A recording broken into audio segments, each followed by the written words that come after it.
Stéphanie, pouvez-vous nous présenter votre nouvelle plateforme que vous venez de lancer? Oui, dans le fond, c'est une plateforme qui s'appelle Là pour toi. C'est une plateforme d'accompagnement pour les adolescents. Donc, l'adolescent, en participant au programme, a accès à vie à cette plateforme-là, lui et son parent. Et dans cette plateforme-là, il a accès à des capsules vidéo qui viennent parler de l'adolescence et il y a une tonne d'outils proposés pour qu'il puisse essayer puis voir qu'est-ce qui fit le mieux avec lui. Mais le plus important, c'est qu'à travers cette plateforme-là, moi, je le soutiens à essayer ces trucs-là au quotidien. Donc, pendant 3 mois, je le rencontre, on identifie ses défis ensemble, puis ensuite, on travaille pendant ce 3 mois-là à atteindre ses objectifs et ses défis, pour résoudre ces défis-là.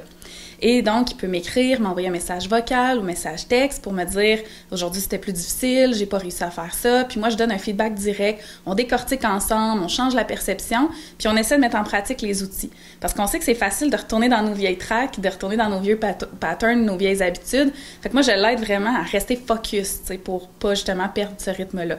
Fait que c'est vraiment un accompagnement qui est complet, qui comporte 2 rencontres, donc une en début, une en fin de parcours, un accès à moi par message texte et vocal, et l'accès à la plateforme web avec les capsules vidéo et les outils. Pourquoi une plateforme pour les adolescents?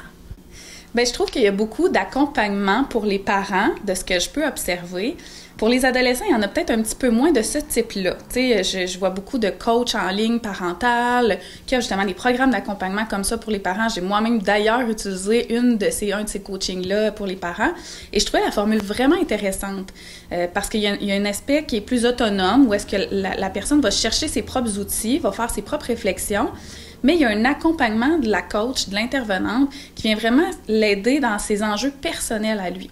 Fait que j'ai trouvé vraiment la formule intéressante. Je me suis dit, il n'existe pas vraiment ça pour les ados. Tu sais, c'est souvent du suivi individuel ou des sites web, justement, où les jeunes peuvent clavarder, mais avec des gens qui connaissent pas, puis qui connaissent pas leur réalité non plus. Fait que c'est plus gênant pour les jeunes d'aller vers ça. Fait que j'ai voulu un peu mixer toutes ces formes d'accompagnement-là. Quel genre d'outils vous offrez dans votre programme pour les jeunes? On parle vraiment de tout ce qui concerne l'adolescence. On parle d'estime de soi, confiance en soi, communication, relation avec les autres. On parle de justement mieux se comprendre soi, mieux comprendre le fonctionnement du cerveau à l'adolescence, comprendre pourquoi les ados ils ont des sautes d'humeur sans même savoir pourquoi, puis comment faire pour se reconnecter avec ces émotions-là. Fait que je les amène vraiment à se retourner vers eux pour mieux se comprendre, puis après ça, pouvoir mieux s'exprimer aux autres, mieux communiquer, puis avoir des meilleures relations.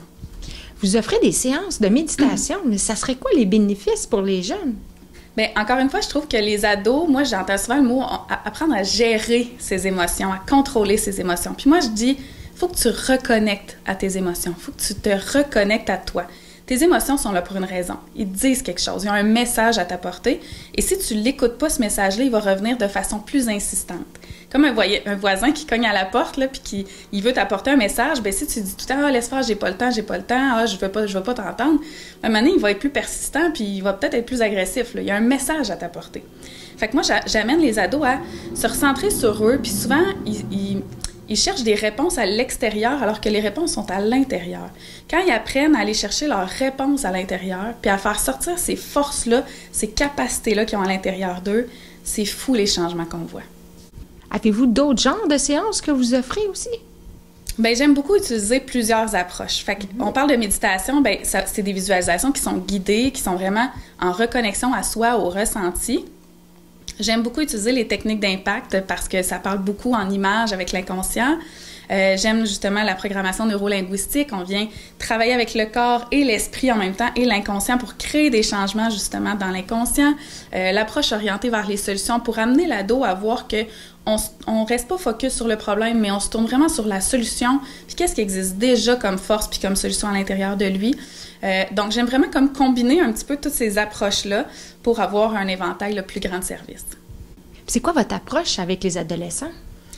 J'aime beaucoup offrir une approche qui est non jugeante, empathique, compréhensive. Souvent, les ados, ce qu'ils vont me dire, c'est « J'étais un petit peu stressée en venant te voir, mais dès que tu t'es mis à parler, je me suis sentie rassurée. » Il y a comme quelque chose, je sais pas, tu sais, on parle d'énergie, mais il faut que ça fitte avec la personne. Puis j'ai l'impression que j'ai une énergie qui fitte avec les ados. Ça m'est arrivé très souvent dans ma pratique que des jeunes me disent « C'est bizarre, je parle pas de ça d'habitude, puis avec toi, j'ai réussi à en parler, je me suis ouvert, j'ai jamais parlé de ça, j'ai droit à plein de confidences. » Puis je pense que, tu sais, je parle de moi, mais je pense que n'importe quel intervenant qui travaille avec les ados doit avoir ce petit quelque chose-là pour que ça fitte avec les ados. Est-ce que vous accompagnez plusieurs ados présentement? J'ai déjà des ados, quand on parle de mon programme, là, qui sont inscrits au programme. Je fais aussi des séances individuelles. Fait qu'un ado qui fitterait peut-être moins dans le programme, ça lui parle moins, mais il va avoir un espace pour parler, pour avoir des trucs, puis pour se reconnecter à lui. Bien, c'est sûr que je peux le rencontrer en individuel, je peux rencontrer les parents aussi et faire des rencontres familiales pour justement améliorer la communication. Mais les ados qui participent au programme, en ce moment, j'ai 6 ados inscrits. Et grâce au financement participatif que j'ai fait, j'ai 30 places gratuites à offrir. Fait que j'ai encore plein de places gratuites pour ce bel accompagnement-là. Les jeunes peuvent m'écrire, les intervenants peuvent me référer des jeunes aussi, fait qu'il y a encore de la place. C'est où qu'ils peuvent prendre contact avec vous?